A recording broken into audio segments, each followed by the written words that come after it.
एक और विषय जो काफी संवेदनशील है मगर उस पर बहुत चर्चा नहीं होती है, वह है अनौपचारिक रिश्ते जो इस सुंदर उम्र में होते हैं जिसमें हम हैं। अपने बारे में थोड़ी अच्छी बातें कहनी थी।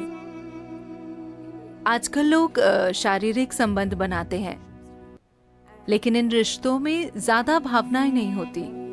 हम इस विषय पर आपकी राय जानना चाहते हैं। अगर लोग अपनी मर्जी से ऐसे रिश्ते बनाते हैं तो क्या ये सही है या ये क्या है?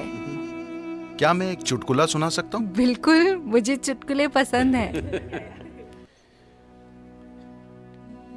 एक मिसेस भाटिया थी।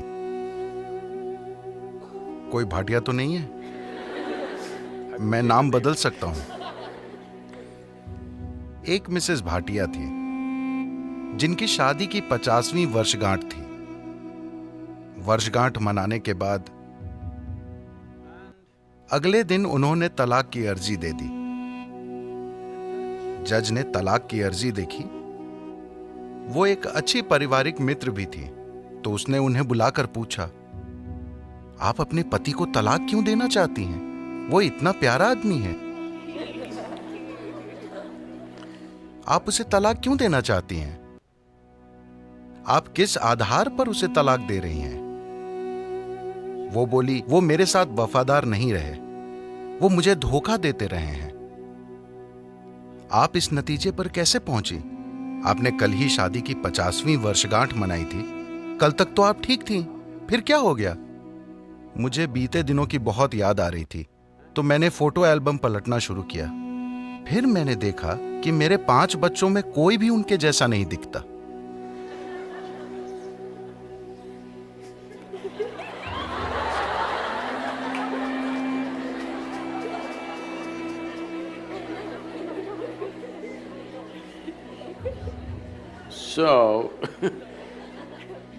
देखिए, अभी क्या आपको याद है कि 10 पीढ़ी पहले आपकी दादी की दादी की दादी कैसी दिखती थी?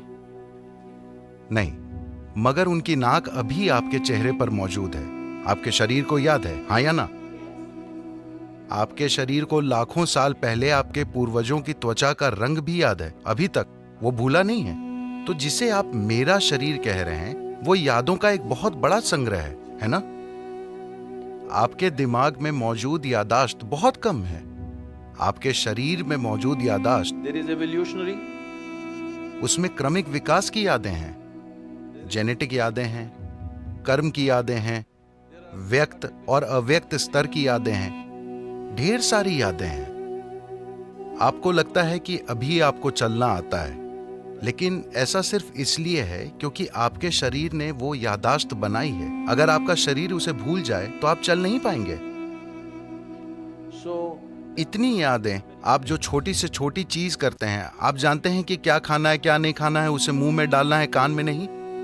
ये सुनने में अजीब लगता है, लेकिन आप यादों के कारण ही जानते हैं। तो आपका शरीर ढेर सारी यादों का भंडार है और वो हर समय यादें इकट्ठी करते रहता है। अगर आप यहां से यहां तक चलें तो 50 अलग अलग तरह की हल्की महकें होंगी। हो सकता है कि आप उस पर ध्यान न दें, मगर शरीर उसे इकट्ठा भी करता है और पहचानता भी है। वो लगातार पहचानता रहता है, इसलिए आप जानते हैं कि सुगंध क्या है, दुर्गंध क्या है, ये इसकी गंध है। आप आवाज, गंध वगैरह के अलग अलग पहलुओं को पहचानते हैं, क्योंकि ये प्रक्रिया लगातार चलती रहती है। तो इस शारीरिक यादाश्त को इस संस्कृति में पारंपरिक तौर पर हम ऋणानुबंध कहते हैं।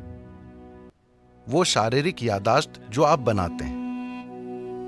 आप जागरूकता के साथ अपनी शारीरिक यादाश्त बना सकते हैं या बस ढेर सारी यादाश्त अंदर लेकर ढेर सारी शारीरिक उलझन से गुजर सकते हैं। तो जहां कहीं भी प्रभाव होता है, मुझे पता नहीं कि आपकी पीढ़ी में लोग अब भी ये चीजें जानते हैं या नहीं, मगर अब भी बैंगलोर में ऐसे लोग मिलेंगे जिन्हें अगर आप नमक देने की कोशिश करेंगे तो वे उसे नहीं लेंगे। वो कहेंगे वहां रख दीजिए। अगर आप उन्हें तिल देने की कोशिश करें तो वो कहेंगे उसे वहां रख दीजिए, क्योंकि उन्होंने कई पदार्थों की पहचान कर ली है जो आसानी से आपकी यादाश्त को लेकर मुझ तक पहुंचा सकते हैं। अगर मैं वो चीज ले लूं, मुझे वो यादाश्त नहीं चाहिए। यही वजह है कि आमतौर पर इस संस्कृति में एक दूसरे को छूना, हाथ मिलाना, ऐसी चीजों से परहेज किया जाता है। हम अपनी ही दोनों हथेलियां मिलाकर नमस्कार करते हैं, क्योंकि हम यादाश्त नहीं इकट्ठी करना चाहते। क्योंकि अगर मैं इसे बस छूता हूं तो ये इसे भी याद रखता है। आप अपने 4 दोस्तों के साथ इसे आजमा कर देखें। आप उनके हाथों को छुएं, याद रखने की कोशिश ना करें। हर दिन बस उनके हाथ छुएं और भूल जाएं। कल अगर वो आकर आपको छूता है, आप जानते हैं कि ये उसका हाथ है ना? तो शरीर याद रखता है, ये दिमाग में नहीं है। शरीर की यादाश्त होती है, इसे ऋणानुबंध कहते हैं। जब यौन संबंध बनते हैं या ऐसी कोई अंतरंगता होती है जिसमें विचार, भावनाएं और शरीर शामिल हों, तो आपके शरीर में जो यादाश्त रह जाती है वो बहुत बड़ी मात्रा में होती है। इसलिए कहा गया है कि आपको इसे जितना हो सके उतना सरल रखना चाहिए। कुछ दूसरे पहलू हैं जहां कुछ तांत्रिक प्रक्रियाओं में ऐसी चीजें होती हैं। वे सालों तक खुद को तैयार करते हैं ताकि शरीर से इतनी दूरी बना ली जाए कि शरीर कहीं से कोई यादाश्त न उठा पाए। इसे एक साधना की तरह किया जाता है, बेलगाम संभोग की तरह नहीं। तो सवाल नैतिकता का नहीं है, सवाल ये है कि आप अपने जीवन में अपने साथ क्या करना चाहते हैं।